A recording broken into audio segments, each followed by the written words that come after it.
Welcome in to Sweaty Time Pro Wrestling, the only podcast on the Marshland Media Empire conglomeration experience that is detailing episode by episode, beat by beat, and sweat by sweat.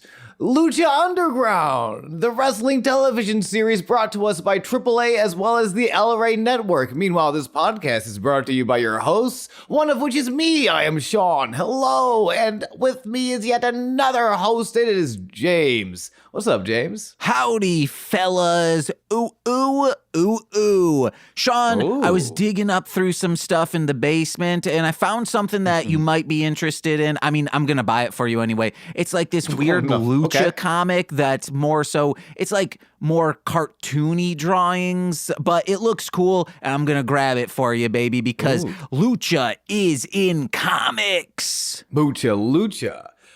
I just got like a wild flashback to. Do you remember the Mucha Lucha cartoon series? Yeah, we've discussed it here on the podcast. Hell yeah! I just wanted to say that I love that show again. In case anyone was like, "Oh no, they haven't talked about Mucha Lucha in at least a week or two." Do they still love the misadventures of the Flea and Ricochet and Buena Girl? Whoa, Ricochet's on there? Yeah. That's Prince how he got started. Puma himself? Before he was Prince Puma, he was Ricochet, the little cartoon boy that turns into a pinball. Hell yeah, dude. And you just turned on to a lovely podcast detailing Season 3, Episode 26 of Lucha Underground, titled A Phoenix to a Flame. Oh no, I'm about to say, oh no, Sean.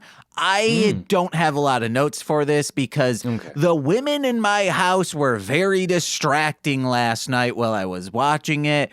Butter, we've discussed her stash of plastic springs that are behind a dresser. Before you get into it, I just want to lay my predictions on the line that when you say the women in my house, you more specifically refer to Butters. No, both were equally distracting. So Butter, I could not play with her, which we usually play laser pointer at night. But Nicole she was tabling at an event this weekend, so there's still a bunch of stuff. There's no room to, do the stuff. So she just kept coming, Butter.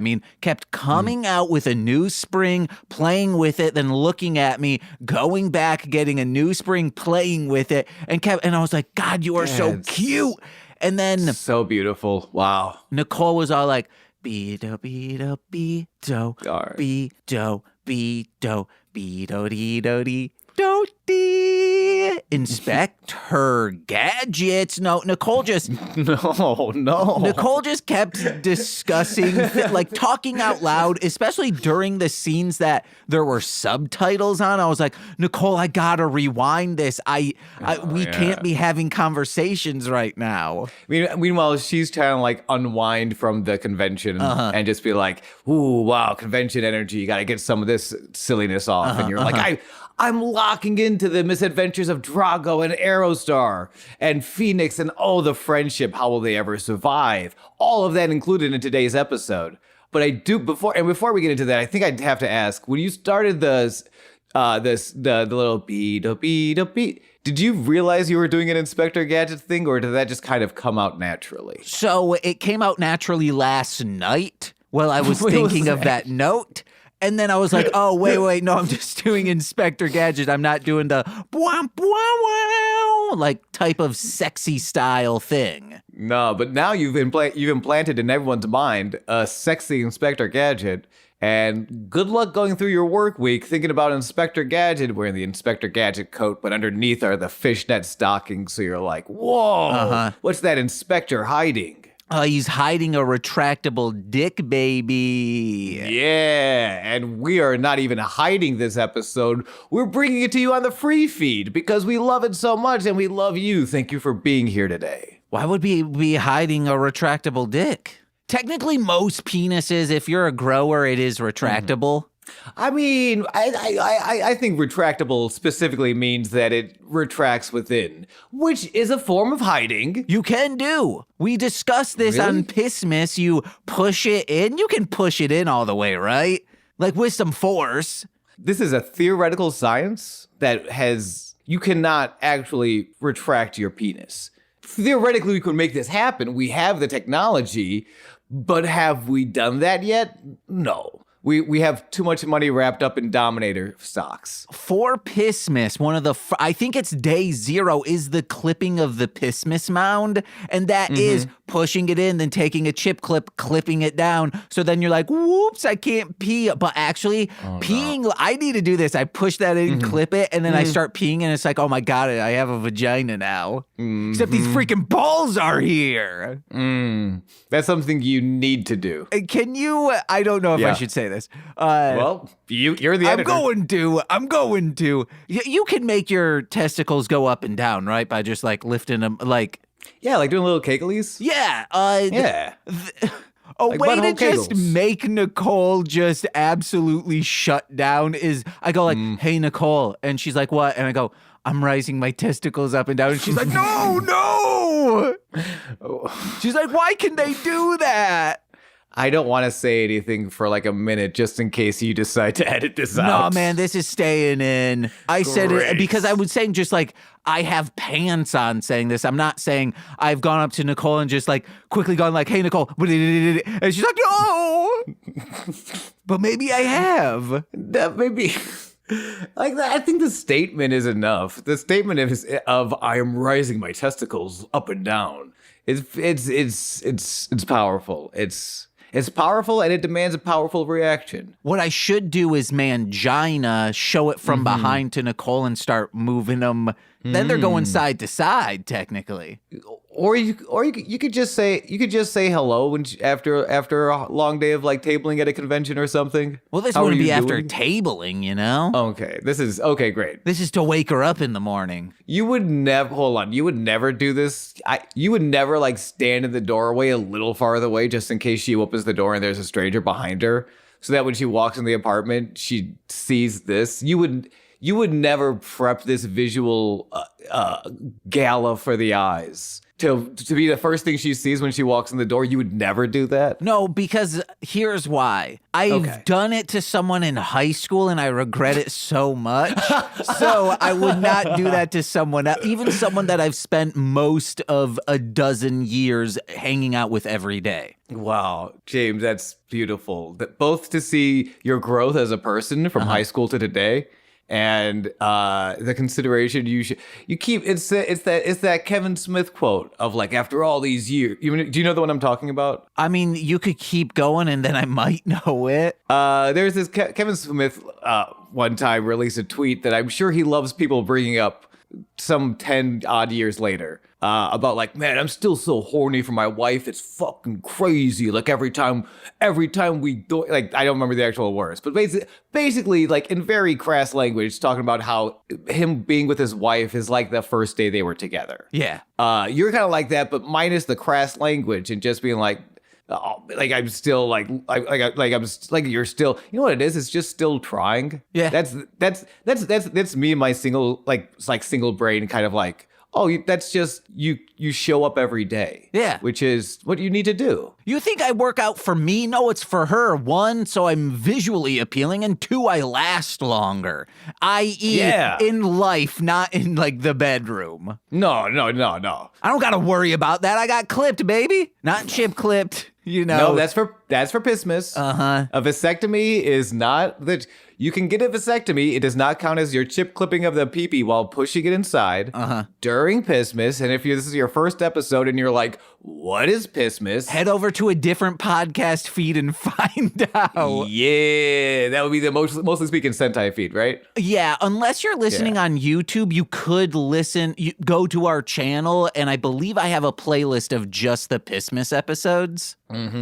And we got a playlist of just a couple of bangers tonight. Oh yeah, baby. As far as matches at the tempo, we're beginning round 2 of the Cueto Cup. It is so messy in this place. I'm not going to break down the recap because I think we'll get into it as the episode goes on.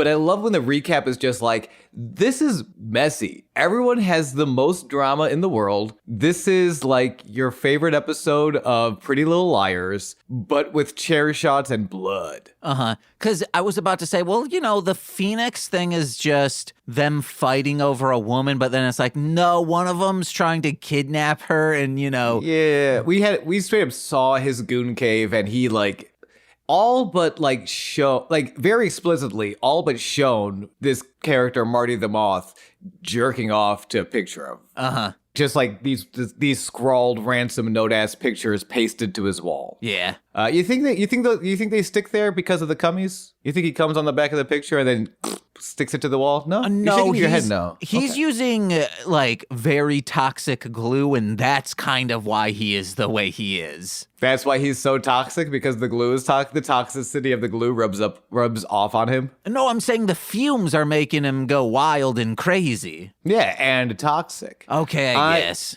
I think it's, you know what? I'm always looking for a hot new conspiracy. Conspiracy? Conspiracy the Moth. Conspiracy the Moth. I'm always looking for a hot new conspiracy, and I'm saying it right now. Toxic men come from toxic glue. Hell yeah, dude. Yeah. Man, the White House Oval Office is just full of it. We should turn the president into a glue stick. Edit that out. I'm pretty sure that was a crime. No, you can say that because it's so wild and crazy. It borders on absurd, and that's when libel or slander, branches off, when it's like, well, how would you turn a human into glue? I think you could do it, but it's so absurd no one's going to do that. But that's the best way to hide bones in a body. Turn them into glue. Oh my God, that's a good point. Yeah. Oh, and then all of a sudden you're seeing kids use your glue that you made from a dead body, and then one of them's eating the glue, and you're like, hell yeah. So we all die. This is a known fact of life. Statistically, we're most likely to be turned into glue sticks. That's just a fact of life. Statistically. Fingers crossed. Hey yo, what do you hope happens to your body, your glue corpse, after you pass and are turned into a glue stick? Do you want to be a children's art project, do you think? No, I want to be if I'm a glue stick, I want to be one of those glue sticks that the cap wasn't put on all the way, so even though it's new, oh shoot, we gotta cut off half of it because it's all crunchy and whatnot. Yeah, because you gotta get that cap on. But no cap. This is a good episode of Lucha Underground. Hell yeah. Ooh, I'm learning my new hosting style is just throw as many transitions against the wall, and when you're ready to start talking about the episode, we'll start talking about the episode. We were talking about the episode, and you got us on the glue thing. Yeah, it was important to me. I wanted to know what to do with my friend's body when he turns into glue. Is that so wrong? My mom once asked her lawyer friend, if it's in my will, would it be legal for my friends to eat me? And the lawyer friend... Wait, who asked you this? No, I posited this. And then my mom asked her lawyer friend, and her lawyer friend was like, absolutely not. A will is not meaning you can do whatever you want. It should be, though. You're dead. What are they going to do? Also, Marty is so fucking real for asking that question. He was a weird lawyer, or a lawyer who is also probably got that tiz maybe from what I've heard about him, in a cool way, of course. We got the tiz, baby. Tiz buddies, stand up. Hold hands. And tis the season to discuss Lucha Underground. Season 3, episode 26, A Phoenix to the Flame. We open up at the desk. School is in session. Must be one of those schools of rock and or roll, as El Conjunto Nueve Ola plays us in. Damn, dude. Spanish is getting good for you. Hey, I like to read and honor people's cultures, especially when those cultures bring me such kick-ass wrestling shows. Though even if your culture didn't present me as, I still respect cultures. Yeah. I'll say this. I got a bone to pick with Naoko Takeuchi, author, writer, illustrator of Sailor Moon. Mm-hmm. Quit throwing Greek and Latin names in here as well, okay? Because then I'm reading them like how you would read a Japanese name, and I'm like, well, that just doesn't even make sense. And then I have to Google, Indamian is that dude's name? That does not look like Indamian at all, fellas. Very curious. I blame Jason Mantzoukas, personally. Why? Because he was the first Greek celebrity I could think of. Oh, okay. What about Latin celebrity? Enrique Iglesias. Well, I meant like Latin, Latin. Oh, okay. Da Vinci or some shit. That dude was just Italian. Okay. He was I can't think, because Latin wasn't a place, right? Can't it was just spell Italian without Latin, bitch. Wow. Okay. I liked afterwards when you looked back at me, you had your mouth open like, yeah, I did it. So they're playing us in. Yep. It is the beginning of the round 2 of the Cueto Cup. We are down to 16 competitors after the initial 32. Matt's excited. Vampiro is geeked. Melissa Santos, take it away. She says, coming to the ring is a cool lady, I think. No, it's actually a guy first. That's right. Melissa Santos is practicing for her role in a local production of Little Shop of Horrors. She'll be playing Audrey, of course. I can't wait to see all this wrestling. I hope I don't get eaten by a big old plant. Man, her run on Skid Row or Downtown, whichever the name of the song is. Down on Skid Row. Man, the Audrey part of that is one of the greatest, 12 seconds in a song. Ellen Green is so fucking good. It's wild, too, that it's so iconically her role. Didn't just take it to Broadway, originated it. I was staying up late last night or 2 nights ago and watching making of the plant, how they kind of built the puppet. Oh, I'm going to remind me of this later in the episode when I need to yell at myself for taking away too much time not talking about wrestling. Okay. Thank you so much. Because I yelled at you last week, and it's gonna be me. I can feel it. Okay. This is all me. But it was the making of the original puppet and sort of how Little Shop of Horrors was devised to become a theater play, a musical. And it's just wild. And they talk about then we found Ellen Green, and she's our forever Audrey. It's great. As the documentary was focused on the puppet, but it's still just crazy to think how much that woman just took the role on stage, originated the role off Broadway, took the role to Broadway, took the role to Hollywood in the movie, and it's just so fucking good. And is really good if you're not familiar with Little Shop of Horrors. It's one of those musicals you're thinking who's Ellen Green, but she's the voice of Audrey. You would recognize her immediately because it's profound and very good. And if you're not watching wrestling, why aren't you watching musicals? Yeah, guys, they're practically the same thing. A wrestling musical? Why haven't they done that yet? You could say there are some musical acts that are wrestlers that might as well be a wrestling musical. But I want an episode of Lucha Underground where it is just a musical, because they do that all the time. There's a musical episode of Buffy the Vampire Slayer, a musical, many musical episodes of Community. Everyone has a musical. Yeah, musical episode of Scrubs featuring the woman from Avenue Q. You know what? What the fuck? Lin-Manuel Miranda's running around doing a lot. He's actually very busy. I get it, man. Good for you to keep working. But you can't bother to sit down and write an episode of SmackDown? What the fuck, man? You can't write a catchy little number for Cody Rhodes? He's the American Nightmare. There's gotta be a melody in there somewhere. He's like, American Nightmare. Sexy Inspector Gadget. You're writing the musical episode? Well, nice. I'm trying to do. He's like a 50s greaser song, but Halloween. Oh, okay. So the interesting. That's being played with a theremin, and then there's some flourishes like Hamilton. Theremin, Hamilton. How about we get him in for this round 2 Cueto Cup matchup between Jeremiah Crane and Taya? Oh yeah, who do I hope wins? Taya, that's who. Why is that? I just like Taya, and we've discussed. I don't like how I think he's a fantastic wrestler, but Jeremiah Crane, don't like his character, don't like his look, and I'm vehemently opposed to it. Jeremiah Crane, I think you nailed it when he first started coming on. He looks like every shitty juggalo or new metal guy at this show. They're he jumps in the pit, but he does not take care of the other people like circling in the pit. Yeah. He's someone like if you get knocked down from him in the pit, he's not trying to get you back up. Yeah, he's waiting to be hit a bunch so he can hit you back. Yeah. Yes. Again, amazing work from the performer, but what a shitty little guy. Taya representing the Worldwide Underground, the gang behind the world champion Johnny Mundo.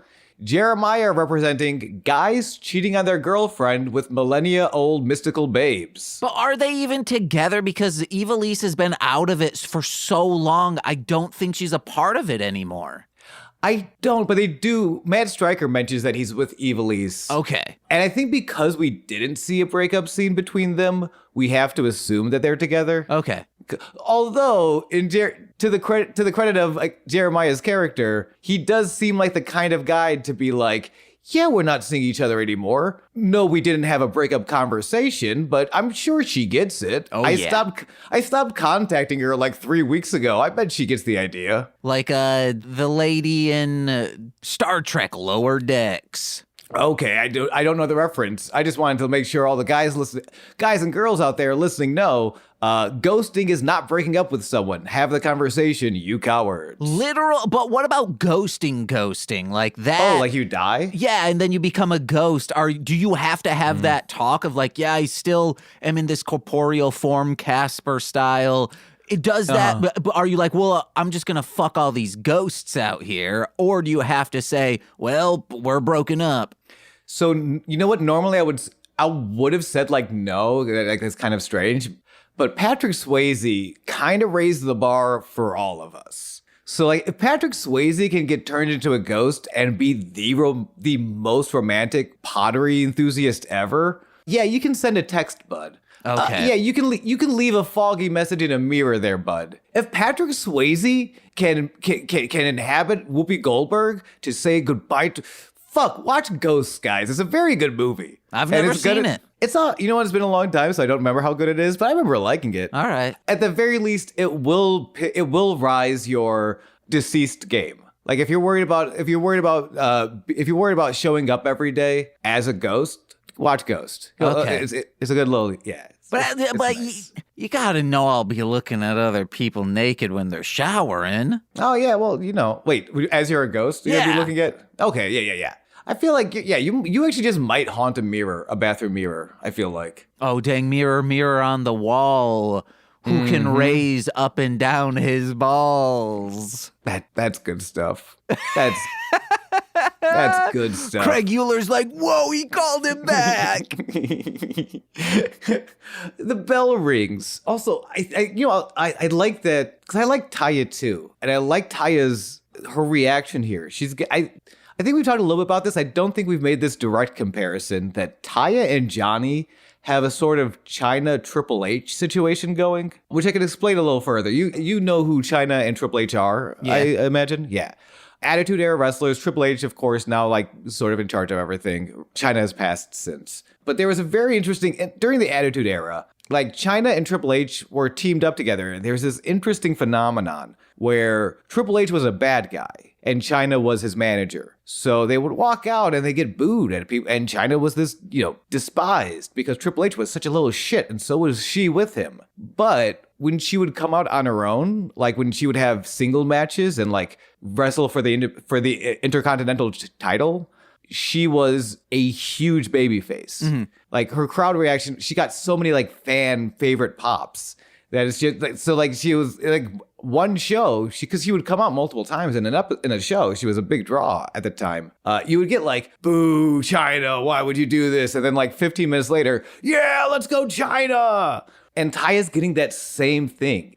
like ever since her return, because this is her second return match, I think. I think so. But yeah, anytime she's out, she's get like her reactions are huge. Yeah. The Vera Loca chants are all over the place. The Taya chants are all over the place. Like she sounds like such a fan favorite. I won't say like babyface, like I won't say good guy or bad guy, just a fan favorite because she's getting such good reactions. Unless she's coming out to be with Johnny or to help Johnny in any capacity. The second she does, she gets booed again. What I thought you were going to say is Taya and Johnny are kind of the same character because this match starts out with Callahan starting to run after her and she goes, wait! And then he's like, what? And then she just bitch slaps him and then starts doing this like cool guy dance. I laughed so hard. I was like, no, yeah, this is the worldwide underground. They don't give a shit. They just want to be cool. And the cool guy dance she's doing is just like, oh yeah, I hit ya. The little dance was very good. That is a good call. That I think some of the worldwide underground and Johnny's silliness has been rubbing off on her because I mean, credit where it's due. It was a cool guy dance. Yeah. And real quick, Nicole, this was another thing that she started distracting me with, but it is something I've wondered is when they kick people, how she thought someone was like with a bamboo stick off camera, like hitting it because it sounds so like slappy. I'm like, is it the shoes? I don't know. She did a bunch of research and the consensus is they're slapping like their thighs or stomach to also make that slap. And that's dependent. There was a big sort of like, I don't know if controversy is the word, but like a deal made in WWE a couple years ago. Like I want to say like 2019, 2021, maybe like 2022. But I was like, no more, hey, no thigh slapping. When you throw your super kicks, those like side kicks to the chin, you used to slap your thigh, no more. And everyone's like, who cares as long as it looks good and sounds good. Because there will be some people that like how they get that sound is they just kick you really hard in the head. Oh, yeah. Like that is out there. And that's one of those things where like if you're watching and you're like, I didn't see a thigh slap. Maybe they're really good at hiding it. Or maybe they just actually kicked them in the head. You know?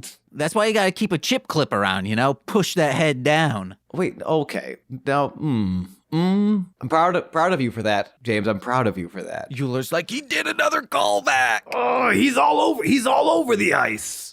I love ice, smoking it, snorting it, whatever. It's so cold, but like I can't put it on my teeth because it's too cold. See, you thought I was talking about the drug, and now you're like, wait, he's snorting frozen water? So there's a wrestling match. Yeah.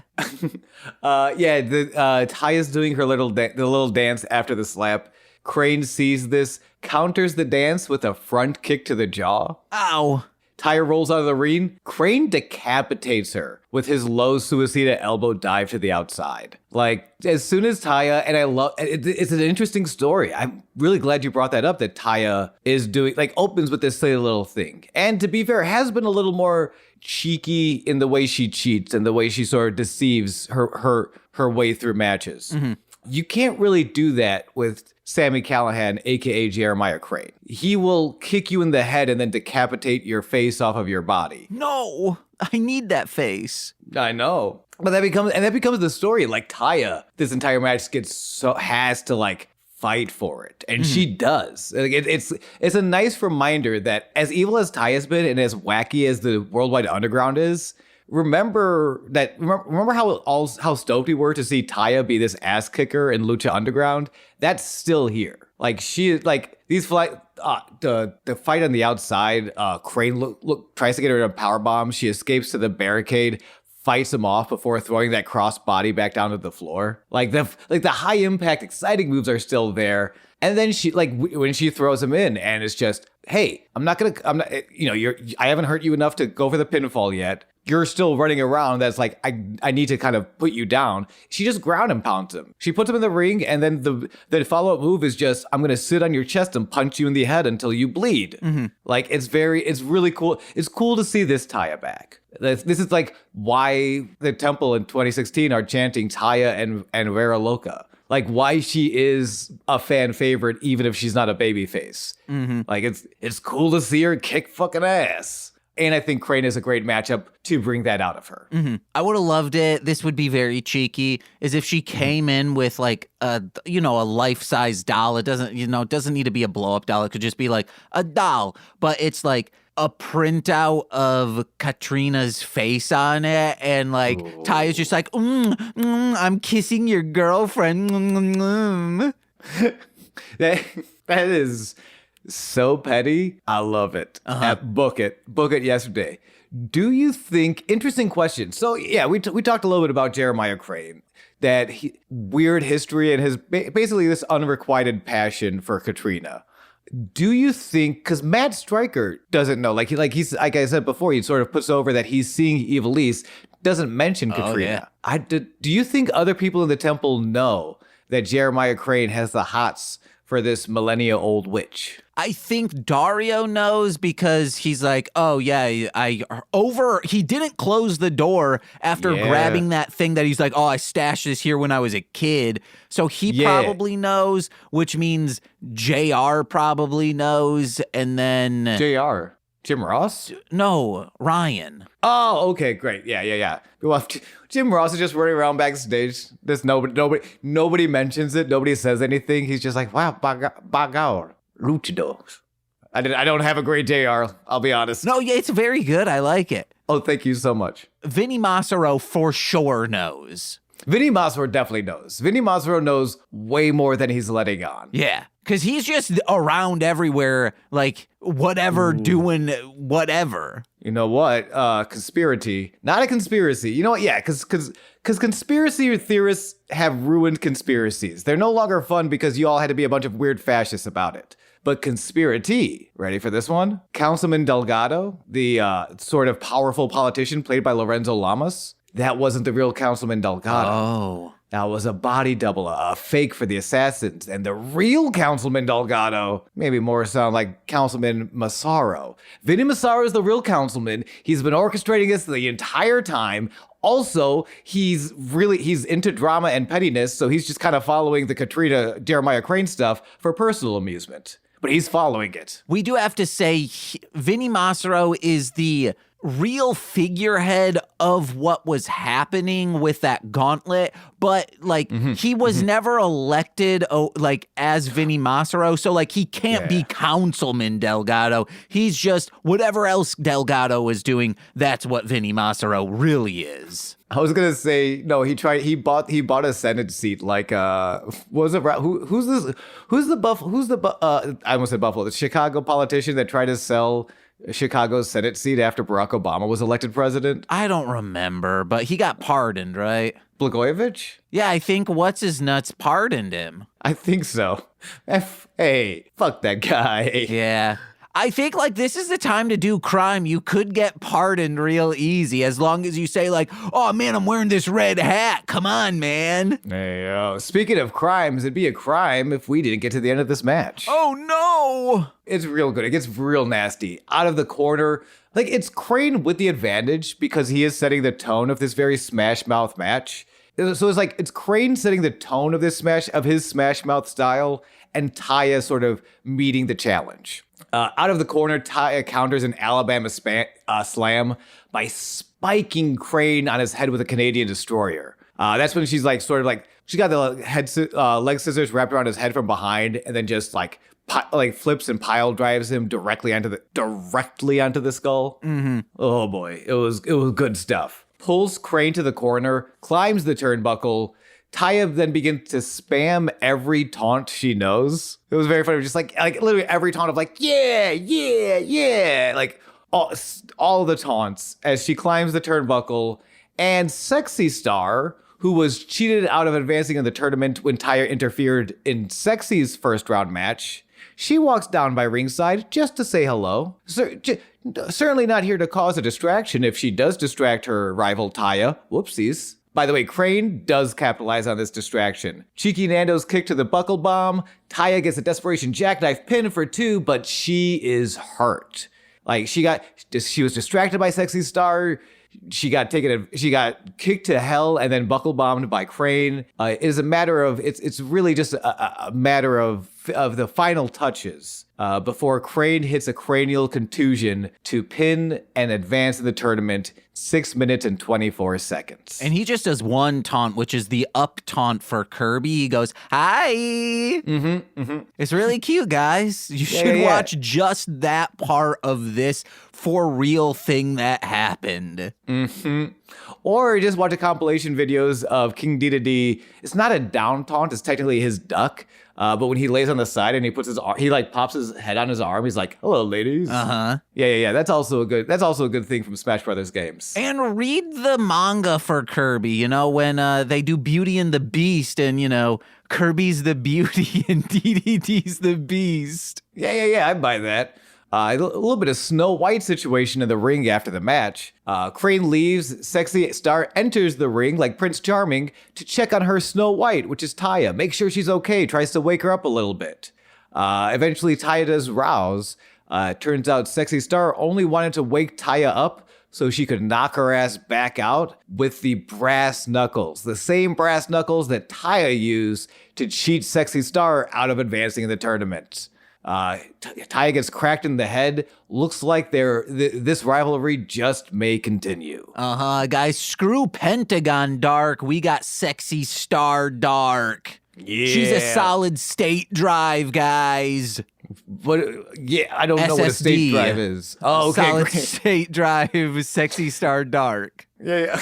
Great. I would love it if, we know Puma will be out next season because he's Ricochet in WWE at the time. I would love it if Vampiro just starts showing up to Sexy Star's locker and is like, "Hey guys, what's up? Also, what's up with this goddamn spider? That shit hasn't paid off yet." It looks like they're throwing it off entirely. Oh man, who was the spider? I wonder if it was Tara, formerly Victoria. But then her contract, they just didn't get her contract. No, because these are filmed in advance that they could have just not included those segments. Yeah. But wait, no, they couldn't because she comes in at Banano and then starts. She also has the match against Mariposa. Yeah. She has a lot of not just backstage stuff, but in-ring stuff that's around this spider. So they had to leave it in, but yeah, it did not. I don't know. We might never know unless we ask someone who back there. Okay, so this is what I will do. You go on to the next segment because I only have one note on it. Explain what's going on. I will look to just see if this does loop back around and we figure it out, or if it doesn't. Okay. This next segment is lovely. We're at the gym. Fenix is doing some crazy sit-up into elbow strikes on the heavy bag. He's got his legs wrapped around the heavy bag, and he's just sit up, elbow, back down. Sit up, elbow, back down. When Aerostar enters, they dap up. Aero says now that he is out of the tournament, he's going to put all of his money on Fenix. This is where Fenix Fenix says it's not really fair to let a time traveler gamble, which is a very funny joke. Aerostar does not laugh, which is very odd. It was a funny joke. When do you not laugh when somebody tells you a funny joke? When you're thinking about something else. And Fenix levels with his friend. He knows that it's hard to lose a best friend, let alone a former best friend that betrayed Aerostar and Fenix and handed the tag titles to Cobra Moon and the Reptile Tribe. Of course, we're talking about Drago, the former third member of the Super Friends, really the Justice League of Lucha Underground. Until Drago, like we just said, betrayed Arrow and Fenix, handed the tag titles to Cobra and the Reptiles. Phoenix is basically not going a little bit of exposition, but mostly just saying it's okay to cry. That sucked. And it sucks that he's the one that knocked you out of the tournament. It's okay to cry, Aerostar. Who were you thinking would be this spider lady? I thought Atara, aka Victoria. Okay, that is not what it is. I believe it's Chelsea Green? No. It might. That's I love. Yeah, let's go. Okay, all right. That's all I will say. Yeah, And don't say anything else. I don't want to know anything else about a character. I'm just very excited Chelsea Green is going to show up later. It might not be until next season. That's all I will say. Oh, that's fine. I'll do this podcast. If you decide to quit and I have to do this podcast alone and I don't even record it, I just tell interesting people I meet on the L about the last episode of Lucha Underground I watched. That's fine. I am pot committed to at least get to Chelsea Green. I think she's phenomenal. Okay. I can't guarantee. I'm just going based off from a blog post recapping an episode later on, but we'll figure it out. I do want to say one thing. It's confirmed right here, right now in this segment that Aerostar does time travel. Yeah. I mean, and it was, I think we confirmed it, just we didn't know if anybody else knew. I think we didn't really confirm it as time travel as much as does he just go to different planets and he's more of a star searcher, not star searcher, a star hopper opposed to time traveler. Yeah, was he like just a Silver Surfer who lives for a very long time? Or is he straight up, no, he straight up time travels, and it's kind of fucked up that he can see the future and gamble. Yeah. Real quick on Silver Surfer, a girl came in and was like, hey, do you have this book? I was like, yeah, we got it. And then she's like, oh, do you have this book? I was like, yeah, we got it. And she's like, well, one more thing.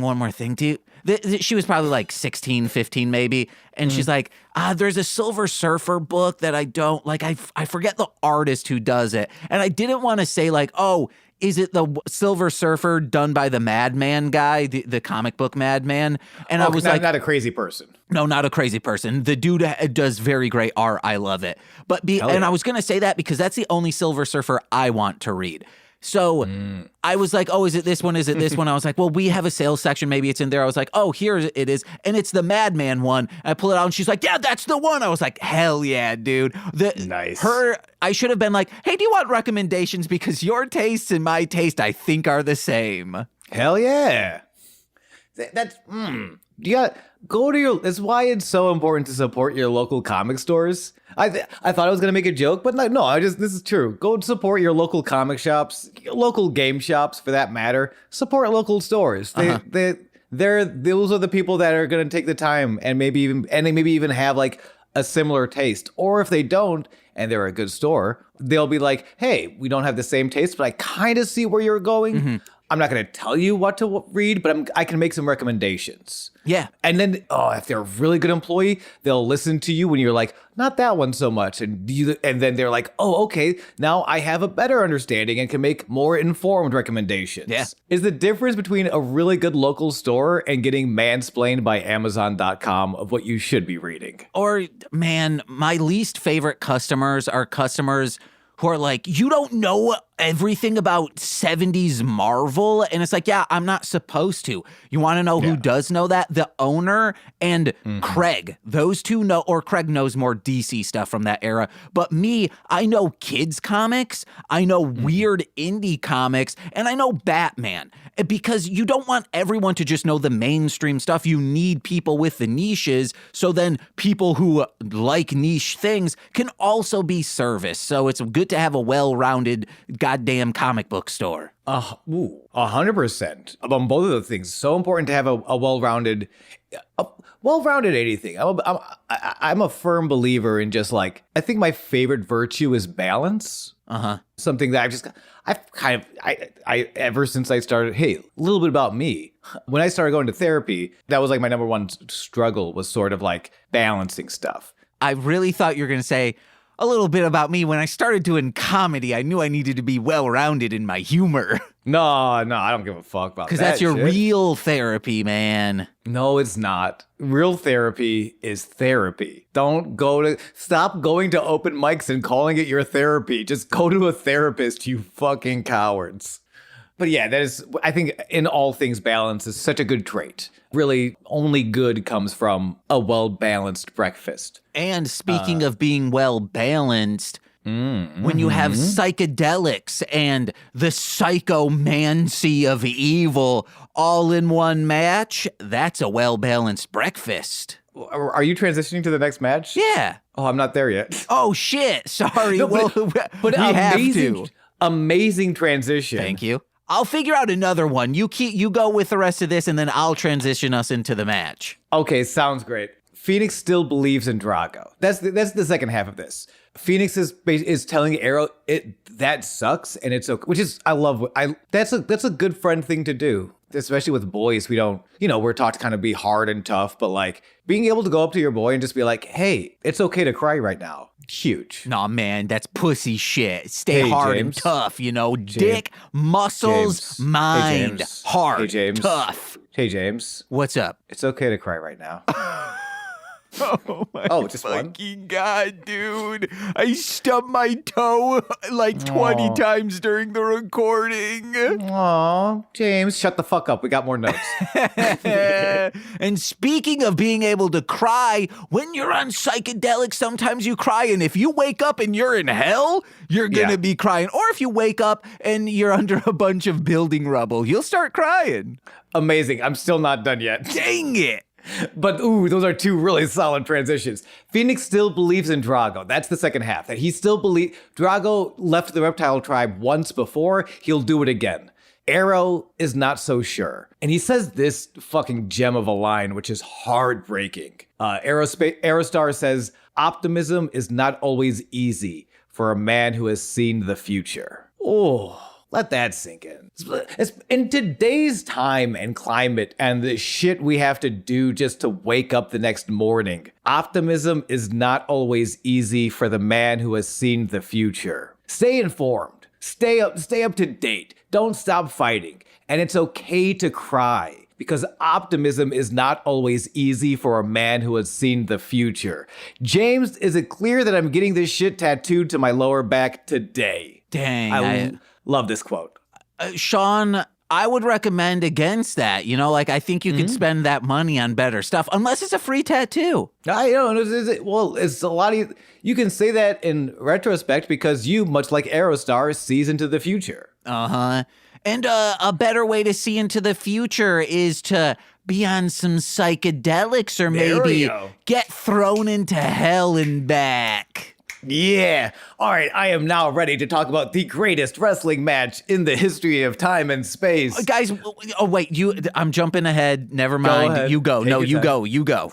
It is another second round Cueto Cup matchup between the man of 1,000 deaths, one of the greatest monsters the temple has ever seen, Mil Muertes, versus the silliest little bastard ever done did do it, Paul motherfucking London. Nicole, when she heard Paul London, was like, that's just a dude's name. Why? Because he's just a dude. I know. That's what I told her. And then I had to pretty much explain what you say, like, oh, yeah, he's big on the indie scenes. Also what Stryker says. But then Stryker starts saying, hey, you can watch him on YouTube. You'll see some cool shit. You will. He's amazing. And he's so, like, he wasn't always doing this character of very, very high, like, he's a cult leader, but he believes it. Like, I don't think he's trying to manipulate like a cult leader does. He just really believes in this magic that he's selling. Oh, well, he believes in the White Rabbit tribe, and that's what he's trying to get to.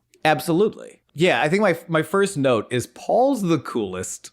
I was a Paul London fan when he appeared at WWE. I love his indie work. And his work here, I think I've said ever since the White Rabbit vignettes appeared before they even came in, I think is just so inspired. I do want to just say, you were like, he's a cult leader who believes in it. I think he's a cult leader who is not inconveniencing anyone in the cult. Only the one person who is vehemently opposed to joining the cult, which is the person they think is their god. Yes. The only person inconvenienced by, that's why it's hard to call this like a cult necessarily. Like there's no gain other than to believe in this religion. It's just three hippies who like to do shrooms. That's it. And annoy the person who they believe to be their god, Masquerada Sagrada. Which is kind of, that's what hippies do. They hyperfixate on one person. They're like, hey, man, like, oh, we live by this convenience store, and we just keep going in and talking to the clerk there. And they're like, please leave. I don't care about your druggy just thoughts and ramblings. Get out of here. They really are the Jay and Silent Bob of Lucha Underground. Yeah. And they're amazing. Even the entire time, this is the energy. Paul gets to the ring. He takes off his coat, hands it off to the production assistant on the side of the ring. Takes off his sunglasses, offers them to Mill, and Mill's response is to fume and mouth breathe very hard. And so Paul just kind of shrugs and hands his glasses off. Man, this would have rivaled Terrifier 2 when Art puts on those glasses, and in Terrifier 3 he puts on some sunglasses as well. But a destructive force with some sunglasses on, I didn't know I could get a boner twice. 3 times now. Well, I think that conversation was before we started recording. It was. Also, the conversation was, I didn't realize I could get 2 boners at the same time. Yeah. I just didn't know I could get hard twice. Oh, yeah. I got hard once back in 1998. Never thought it would happen to me again. Yet here we are with Paul London and Mil Muertes pulling me up by the stump, baby. The crowd chants, Mil is gonna kill you. Paul motions for them to quiet down before pulsating his pelvis in rhythm to the chants. Hell yeah. That's right. He humps the air in rhythm and time to call chants for his death. That's cold shit. An entire room of people chanting for your death, and you just hump the air in response. That's Been there, cold. done that. Hell the fuck. Yeah, that's how you meet adversity, baby. When people started screaming like, "You're a F slur" at school, I just start humping the air. Absolutely. Because fuck them. People didn't chant that. It's just like 2 people would just, be very vocal about it. Yeah, no, If I were more sound, I wouldn't retreat into, headphones and blare, I don't know, Mike Jones so loud. Instead, I'd be like, no, eat my shit. Yeah, that's what. And hump the air while they're screaming it. Next time my mind, but not my body, time travels. So it's my mind, but in my high school form. I'm joining the Rabbit Tribe. They seem to be really cool dudes, and definitely not a cult, but barely. Next time I go to a soldier's funeral outside, I'm going to be doing humps in the motions of the Westboro Baptist Church hateful rants. That's good, and you should, as we all should. Yeah, but no one film it because that just gives them more power. No. Yeah, let them die. Let them die in obscurity. Cringe humor and documenting cringe, it's important because yes, we should know what they're doing, but also be mindful that you're not giving a platform so we can cringe laugh at these fuckers. Cringe laughing at these fuckers is great, not worth giving them a platform. This is a wrestling podcast. Yeah, and speaking of wrestling, Paul finally did something I've brought up on this show. I've been like, why doesn't anyone do this? Mill's running after him, but freaking Paul's ducking under him, getting out of the way, trying to create distance and be behind him because Mill's such a huge hulking mass. It's hard for him to turn around. And to just bait Mill, Paul starts tickling his sides and I'm like, yeah. Yes, he does. I have it as the slippery / silly defense technique. Because as soon as the bell rings, he even does kind of silly hands as he starts moving around. And his positioning is speed and it is silliness. I don't want to downplay the mind games of baiting in Mill. It's not just that he's crazy. Paul London is crazy, but he did just straight up tickle Mil Muertes and it worked. Yeah. It's one of those things Mill has the advantage. He has the power. He is a destructive force. They even compare, because Paul London has a history with guys like Samoa Joe from his time in Ring of Honor. And they compare, and if y'all don't know, I love me some Samoa Joe. We've been talking about that ever since this was an ICP podcast. It's his favorite Girl Scout cookie. Samoa Joe is not a Girl Scout cookie, but he is my favorite. Yes, this is true. But yeah, he's Bugs Bunnying him. It's I have it this match is when Hamlet convinces everyone in the castle that he's crazy so that nobody pays attention to him while he's making moves to dethrone his Uncle King. Oh yeah. Crazy like a fox. a very mentally fucked up fox, but crazy like a fox nonetheless. Uncle King is what Joe Hill cousin calls Joe Hill's dad, Uncle King. Is that the riddle that's found on that door in Lord of the Rings that Yeah, you have probably. to answer so you can go through? I was like, I have no idea what you were saying. I apologize. I wanted to support, but I was confused and scared, and I can only apologize. Stephen King's son, he writes under the pseudonym Joe Hill, so people wouldn't immediately be like, oh yeah, it's Stephen King's son. So Joe Hill's cousin would call Joe Hill's dad Uncle King. Wow. Respectfully,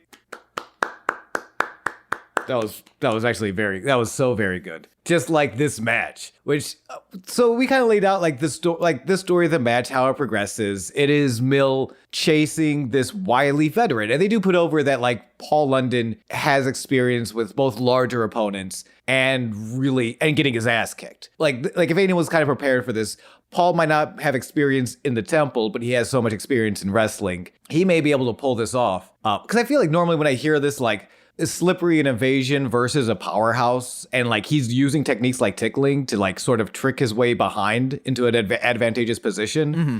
Usually that gets cut off pretty quick. Spoilers, this is like a 9-minute match. Yeah. That Paul stays, and they both do such a good job. Paul bumps his ass off. He gets tossed around to hell and back. Like, he does get his ass kicked. He does this fancy fighting technique of, like, it looks like real martial arts he's about to do.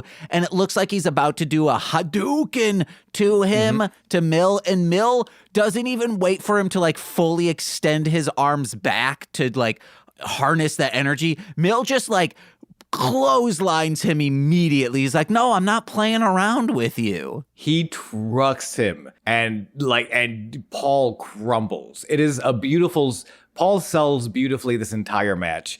And it always scares me when I agree with internet comments, but I agreed with the person who gave on Cage Match who rated this episode a 9.0 that credit should also be given to Mill for making Paul's offense look good. Oh, like, yeah. It's like, Paul does do offense at this match. That's the other kind of surprising thing. Is usually when it's like this slippery sort of evasion technique, they don't usually get a lot in. Paul gets a lot of stuff in, and Mill sells it. Mill's like a veteran who just outpositioned you. Like, shit, yeah, that double stomp was very effective. It's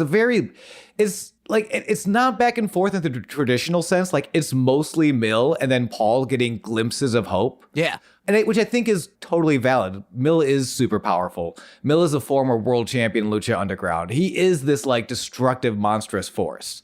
So to see Paul like still get licks in while putting over how powerful and unstoppable Mill seems to be, it's very good. It's a very satisfying story that I think they hit so well in so many different arenas and like so many different avenues of like how this match could go well. They executed on beautifully. One of my favorite moments when you were saying Paul has to really get into full force and it's only like glimpses that he's like, okay, I'm starting to do well.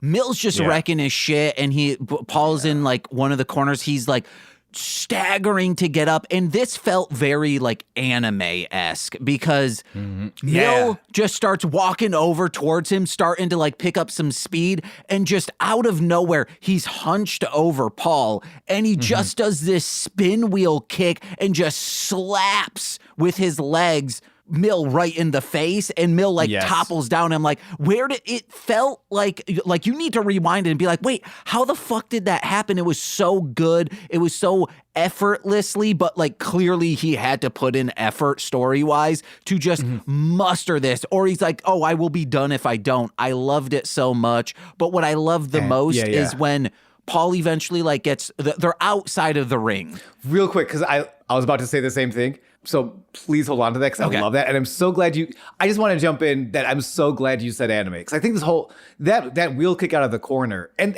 really the metaphor of Paul fighting his way out of the corner this entire match. To me, the entire match is very anime.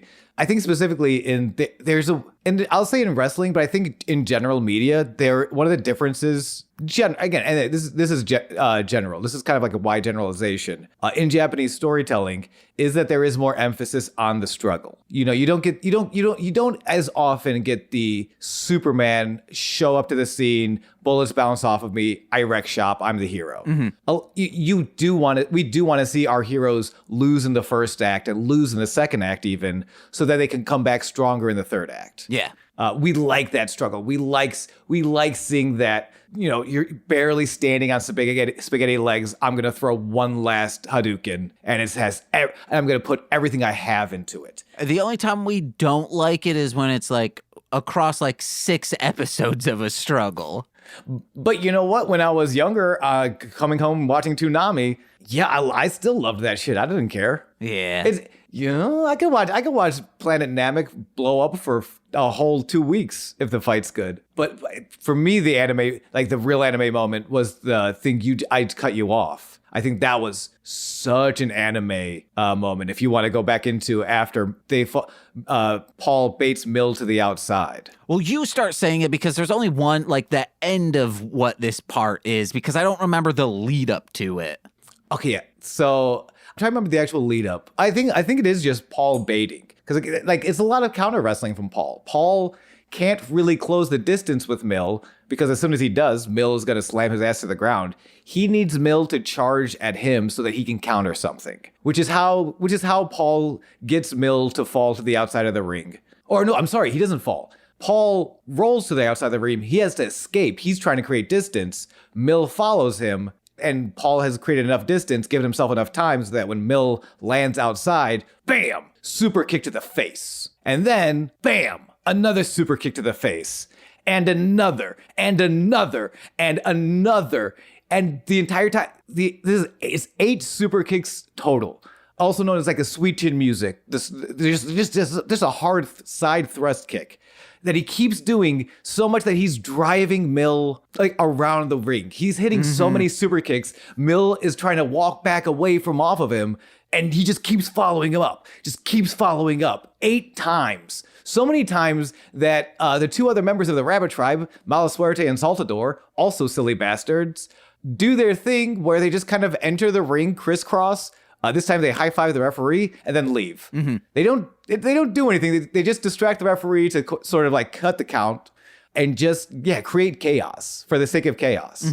What I liked is when Mill finally gets through some steam, takes Paul and just slams him on the ground, like slightly has some padding on it, but that's gonna hurt you. Whatever you do, that's gonna hurt. And he picks him up, and the crowd's chanting, "One more time, one more time." And Mill looks at the crowd and kind of just wordlessly says no, and then throws Paul back into the ring, and it was just so good. Oh God, such a cold-hearted villainous moment to be like, I am receiving the love of these people and I deny it. Like, Mill's not doing anything he wouldn't normally do, and he's receiving love. And instead of accepting that love, he says no. Like, just the best kind of asshole. Oh my God. No, the best kind of asshole, baby. All right. Nah, you. Mill takes him back into the ring. It's insane. They do Saltador and Malasuerte end up doing another double crisscross. This time it is Malasuerte who gets caught by Mill, chokeslammed to hell. But that's given Paul enough time to recover a little bit. Somehow, even after the 8 super kicks, by the way, the only reason the super kick train stops is because Mill catches the 9th one, which is still 8. That's so many super kicks. He somehow has a little bit left in the tank. Paul somehow has one last ditch effort, the shooting star press. One of such a powerful technique, something that Paul has been doing for years. He is a master of the shooting star press. And he counters Mill, he sets it up, he hits the shooting star press, covers only a 2 count. No! But Paul's not giving up. There's still fire in this tank. He crawls to the turnbuckle one more time. He flies, he lands it, he hits 2 shooting star presses, he covers 2.9. Paul doesn't even register it.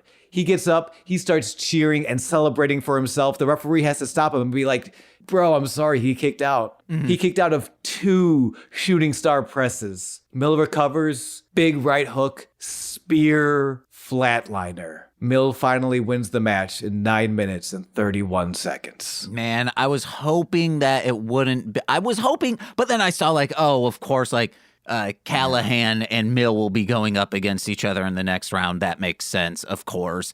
But if Paul London had like gone all the way, that would have been great. I love this dude. Amazing. But there was one thing where Paul was like dazed and confused on the turnbuckle, like laying backwards, looking up into the sky, and they're like, oh, the crucifixion of Paul London. And I was thinking, it happens in Super Sentai and Kamen Rider in the early days a lot, where someone gets crucified. It's kids shows, of course. I am wondering. Spider-Man got crucified too in the Spider-Man show. Of course, it's my least favorite part about John Bendis is that he never crucified Spider-Man in his run as his time writing the Webhead. Do you mean Brian Michael Bendis? Yes, sorry. Okay. Did I say John? Yeah, you said John. I'm wondering if during the Attitude Era, did anyone get crucified? You just yes or no? Famously, yes, 2 big ones. Okay, all right. We'll be discussing those on some other podcast someday. Can't wait. It means we get to talk about your favorite ECW. I knew it would be ECW. We cut to a Roadhouse kind of bar. The cowboy variant Beautiful Brenda approaches Tejano, sitting at the bar, asks him to buy her a drink. He complies, they do a shot, and Brenda mentions that every time she gets a little tipsy, the truth comes out. When asked for the truth, she calls Tejano boring. Tejano's face does like a record scratch, just a Eric? What did you say? Brenda admits he's an ass kicker and a blue-collar brawler, but he's a little dull. Tejano grips his beer until it shatters, says, I'm not dull. Brenda cools him down, tells him it's okay, baby, all you need is a woman's touch. As cowboy variant Famous B, co-worker and co-manager alongside the Beautiful Brenda, watches from a table in the back, miming reeling in the big fish client that is Tejano. Love this segment. It's so wild. It's like when a wrestler becomes a manager, you kind of get worried, like, oh, they're going to get lost in the sauce. Famous B is perfect. Human Beautiful Brenda finds so many opportunities to create such interesting stories and character dynamics with the people they're representing. This is so fun, I think. I love it. I love it. So during this segment, Beautiful Brenda takes a shot of whiskey and she goes, that made me dizzy. And Nicole and I just had a field day with this of that made me dizzy is so funny for someone to like you should have had an alcoholic beverage before this moment of just downing a shot and you respond with that made me dizzy. It's just such a it's so stupid. But then Nicole was like, what if I started talking like this? Would it be like, but then she was like, but what if I was talking like this? And I go, Nicole, you need to stop right now. And no. It made her laugh very hard. Not sexy baby with the vocal fry. No, I think Beautiful Brenda is very much playing into like, she's either a ditzy sexy baby with a vocal fry. Like and most likely not. But they've set up it enough that Beautiful Brenda is actually a clone. Like that she's only like technically 2 or 3 years old, but that she has been cloned and maybe she's never had an alcoholic beverage before. Sean, I'm going to need you to quit smoking what you're smoking, okay? And we need to, I don't know what this clone shit is about, but we need to move on. That sounds reasonable. If it ever comes up, we'll go back to it, but I don't think any clone things have happened. No, probably not. Cueto Cup Round 2 matchup. This is your main event for the evening. Marty the Moth Martinez with Mariposa versus Fenix. We talked about Marty up top before, his Goon cave, covered wall to wall in pictures with Melissa Santos, the ring announcer.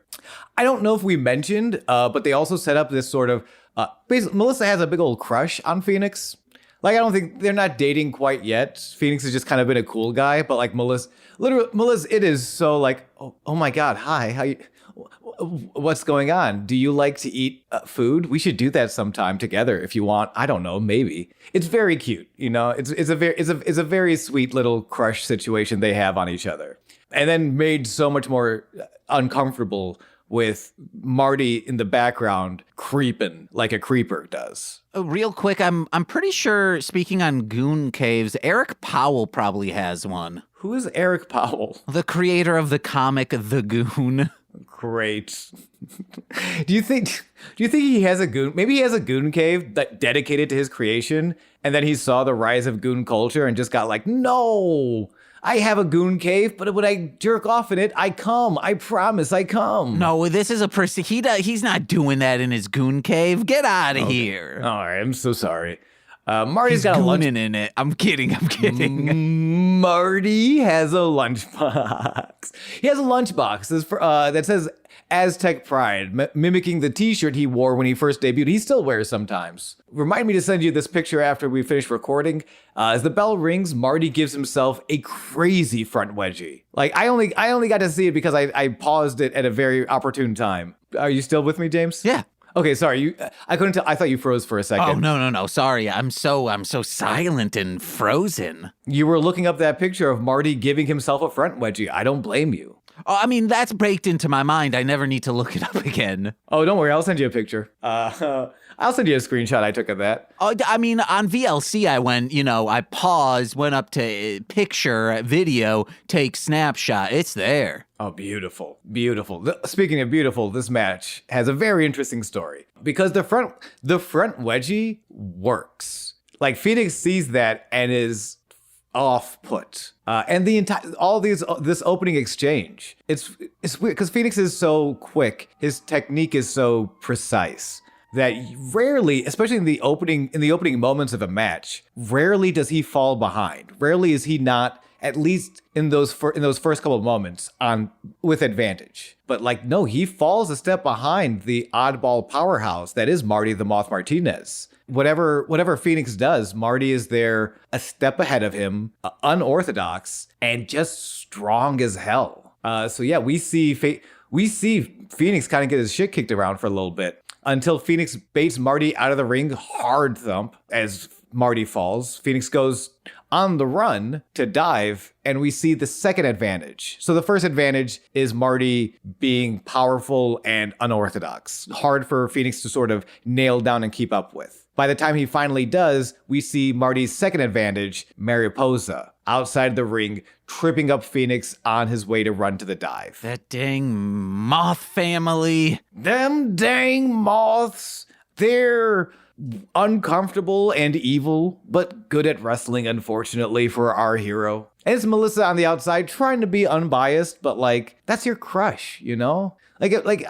How do you not root for your crush? Imagine watching James, your job is just to be unbiased. You're almost a journalist, the way you need to announce these wrestlers into the ring. Okay. But hold on, who's that attractive figure under a hood whose name is Nicole? By God, it's Nicole. Do you think you can keep it together, remain unbiased, watching Nicole come into the ring and beat the shit out of some goon with a goon cave? I'll be honest right now. I hear that bell go ding, ding, ding, and immediately I take that mallet and do ding, ding, ding once more. I'm saying she is not physically fit to perform. You will destroy her back by just touching it. Please, leave her alone. Yeah. No. Aww. So unless it was hey, Nicole, you get to wrestle Mil Muertes, but he's hog-tied right now and is in a magician's, and he's not Marty the magician. That's a different character. This is different Mil. Guy. Yeah. This is yeah. So no. Yeah, that's the only way I'd be I think Nicole could do this. Yeah. Though, there's a not 0% chance that Nicole then trips over the hog-tied body of Mil and hurts herself that way. Oh, yeah, and she just goes, "Oh, that's the smarts, guys." This got me health insurance, right? No. What? Oh, no. There's no health insurance, nor is there any mask insurance. Marty baits Fenix to fall outside, beats him around a little bit before tearing at the mask. Huge, incredible disrespect for the lucha libre culture to tear away at the mask like this. But Marty has no respect for anything and has no culture. So he don't give a shit. He's tearing at this mask. He sort of goes into the ring to break the count and argue with the referee. Also to distract the referee so Mariposa then can begin tearing away at the mask. The entire Moth family, no culture, no respect, just tearing at Fenix's mask, trying to break this man. Oh no, tearing away at the mask, it sounds like goddamn parents groups in 1993 when they're like, oh, the mask is based off from an evil comic book? No. An evil comic book that I will read one day. Dude, I'll buy you the omnibus. It's so good. It's my favorite comic. Honestly, that might be like my number one. Thank you. I'll buy myself the omnibus, but thank you so much. That might be my like top of the list. I don't know why I'm being so prideful about. I'm always kind of prideful about gifts. I appreciate it so much every time you. James is a very good gift giver. I know we've talked about it on this podcast and on others. James is an amazing gift giver. I'm a very self-conscious and sort of not. So my friendship with James has sort of forced me to be like, man, I need to not be so prideful and just accept the love of.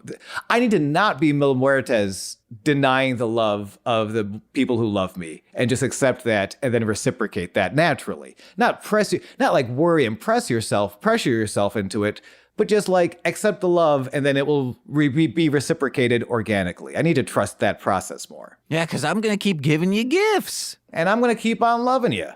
Sorry, this is a wrestling podcast, but also a podcast about two friends just enjoying spending time together. And Batman. And mostly Batman. Mostly Batman. Actually, I just realized the Batman talk was before we started recording today. Yeah, but it's always there. There is always a metaphor, a vibe of at any second these two could just bust out into Batman. Fenix gets advantage, like retakes advantage the best way Fenix knows how, surviving. Right?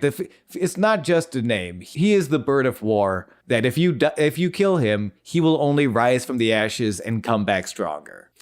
Which is good because Marty tries to kill him a couple of times. Uh-oh. Fenix tries to reverse something with a Hurricane Rana. Marty takes him, so he's like in a powerbomb position, essentially, throws him up to put him into like a fireman's carry, and then just Death Valley drivers him back into the mat. Mm-hmm. He's manhandling. Like that's Marty's two strengths. He's surprisingly strong, and he's so unorthodox, you don't know what he's gonna throw at you. Like you don't know what he's gonna do. The big sort of turning point, Marty calls for that lunchbox.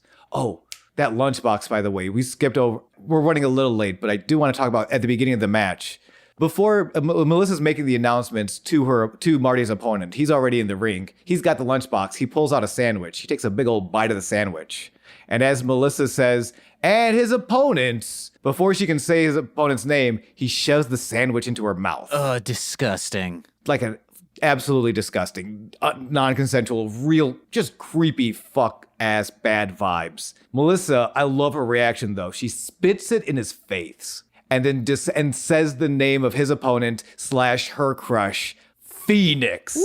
With such like it's one of those like if you're gonna do that such a gross move, it's really cool then to see like such a gross move to a woman like that. Like it feels weird. It feels bad. But then to see her like respond in such a powerful way to like spit it in his face and then just defiantly and triumphantly call the name Fenix to the ring. It's cool. I liked it. Right? It didn't make her feel like a damsel. Mm-hmm. But back to the lunchbox that says Aztec Pride on it. Mariposa has it. And he's like, give me that lunchbox. But who's standing in more defiance? Melissa Santos. She saw what she's seen and she can't see no more. She can't stand no more. She has to do something. She stands up, grabs the lunchbox, like as Mariposa's handing it. She grabs it to intercept it and just says, stop it. Stop this cheating and the shenanigans. This is not wrestling. This is not lunchbox fighting hour. This is Lucha Underground. You win this match through wrestling, baby. So yeah, Melissa blocks that lunchbox pass off. Fenix, with all that time to recover, catches Marty in a body scissors, rolls through, capturing the wrists for a European clutch pin to score the 10 minutes and 23 seconds. Fenix is your winner. And that's it. Nothing happens that goes too far or for too long because that's the end of the episode. Respectfully, too far and for too long for some of us. For some of us, ooh, we love this violence. No, as Marty. It's not the violence. It's the fact that Melissa is also screaming, which also I was very stoned. So that could also be, I'm like, I'm just going to get a nice little wrestling match. And then it's like, oh no. No, I should say, because when I say violence, it's not, this final segment, which we'll break down now, isn't just the physical act of the violence. It is the emotional tone and everything connected to the violence. Yeah. Marty goes back to the lunchbox. He beams over. First, he beams it across Fenix's head as Fenix is celebrating his win. Knocks him out cold. Ooh. Goes into the lunchbox, throws out the sandwich, puts down the juice box, and finds what he's really looking for: a metal fork. He holds it very daintily, showing the crowd what he's holding before taking it to Fenix's skull. Taking to that exposed forehead to where the mask was torn. Marty begins digging the points of the fork into Fenix's flesh, causing him to bleed. Melissa can only stand and watch. She can't even look away as Mariposa has now gripped up and is holding Melissa hostage to watch this mutilation. And it has very much like people with Return of the King, it has like 4 endings. This had 4 endings of like, all right, he digs in and he's like, okay, all right, I'm done. And you're like, oh, thank God. Then he starts doing it again and you're like, no, oh, but it's done. Okay, thank God. Oh, but he does it again. And I think that's why I was like, you guys got to stop at one of these. Well, and by the third, and it does keep getting worse. Because like the first time, I don't think Melissa's not immediately grabbed. Like she doesn't, she's not forced to watch. The second time he goes back in, now Melissa is being held and she's being forced to watch. And the third time, and it is uncomfortable. There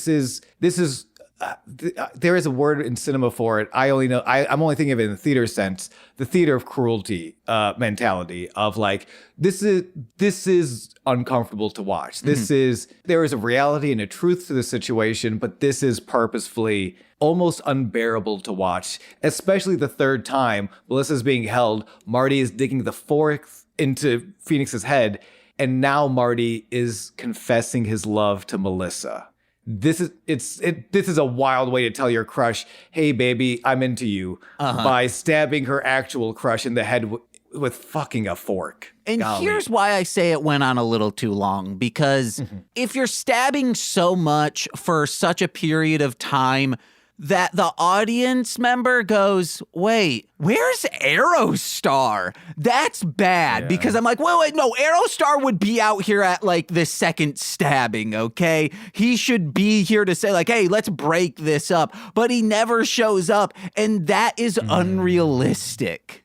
There's a very interesting thing, and I guess this is how we'll wrap up the episode, because I think that's fair. It's a very fair call to make, and in a more realistic wrestling show, I would agree. But in the segment we saw between Arrow and Fenix before, Arrow does sort of leave. Yeah, he's might be time traveling. He might be time traveling, so he might not be in the temple. He might have just left.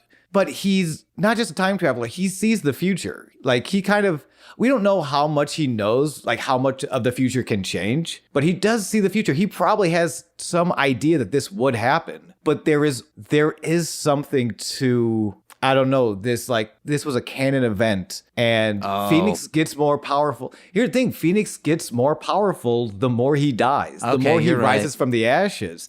Like, it's a weird, and like literally anywhere else in anything that wasn't, I think this is a conversation we had off mic, the things we buy into, the campier the medium is, the more wild shit we can buy.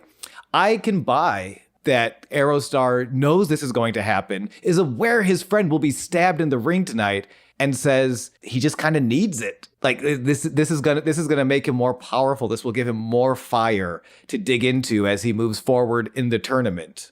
It's very, He's just on the moon hanging out with Sailor Pluto in that time space realm that she lives in. They're just playing Go Fish, and she's like, hey, how's Fénix been doing? And he goes, oh, he's doing, wait, fuck. There was somewhere, oh, damn it. Oh, no. Oh, shoot. All right. Actually, everything else I said, ignore it. That's what's happening. That's the headcanon. That's what's going on at the end of this episode. If you want to hang out with us on the moon, that's very expensive. I don't have a space shuttle. But you can always come over to twitch.tv/GooseVonKaiser, hang out with me while I'm playing video games, talking a bunch of shit, having a good time. Baby! Also, Jose, I was catching up on Death to Squids, your Highlander series. Sounds great. Really bummed to find out I have to kill you because Marshland Media is implementing a there can only be one rule. So I would like to take this opportunity to say I'm sorry. I respect you as a podcast host. I enjoy your company as a friend and a good person, but shit's over. Give me a sword. Bring it on. Well, no. So you want to start hosting Death to Squids? There can only be one co-host in the Marshland Media Empire universe is what I took away from it. No. And I am using my plug time to call this motherfucker out to a sword fight to the doom. No, there can only be two co-host of that show of Death to Squids, not of Marshland Media podcast feed, just like there can only be two of Sweaty Time Pro Wrestling. So if someone else wants to be like, hey, I want to start hosting that, one of us has to get beheaded. Okay, and just to be clear, you're telling me this because this is true, not to lull me into a false sense of security so that Jose can come up behind me and slash my head off with a sword, right? So what I have to plug today. Yeah. Hey guys, head over to patreon.com/MLM where for $5 a month you get exclusive content every single Friday. This Friday, I believe, is going to be another episode of a literary speed run where I and a guest try to speed run a choose your own adventure book within 75 minutes. Try to get as many endings as we can. Zinny D, aka Tay from Speed Radio, a Sonic podcast, will be coming on to discuss or to speedrun a Sonic adventure game book. Let's go. I'm pumped for that. And $10 patrons get all of that and so much more. Plus, monthly bonus exclusive content. Right now, we've been doing Explanation Required, where I explain an absurdist, surrealist piece of media to someone who has never experienced it before. I had Justin from the Watched and Written podcast, as well as Steve Barnes of Sweet Child of Time, on to discuss Fight Club 2, baby. It's a comic book written by Chuck P. And yeah, it's wild and crazy. And they're like, oh, wow, this is even weirder than we thought it was going to be. But they love Fight Club, the movie and the book. So I don't know why they're not into Fight Club 2. But you also get shout outs on every single free feed podcast as a $10 patron. So let's begin with those, starting with Steve F., Eric Berry of Ranger Command Power Hour, Alex Z. The Waz, Orion, my Bickle brother in common law, Joshua Jacobs, Steve Barnes, Sweet Child of Time, my mother, Lil Corey's BFF and now former roommate Shane, twitch.tv/Core Winning. It's Corwin from the Rom Complex, as well as Formulaic, a podcast and script writing. It's twitch.tv/R2 Shelby2 and the aforementioned Zinny D, aka Tay from Speed Radio, a podcast of Sonic the Hedgehog. I've been James. And I've been Sean, and this has been Sweaty Time Pro Wrestling. Purple Prancer forever, be like Bob. Yeah! Bye. Oh, yeah.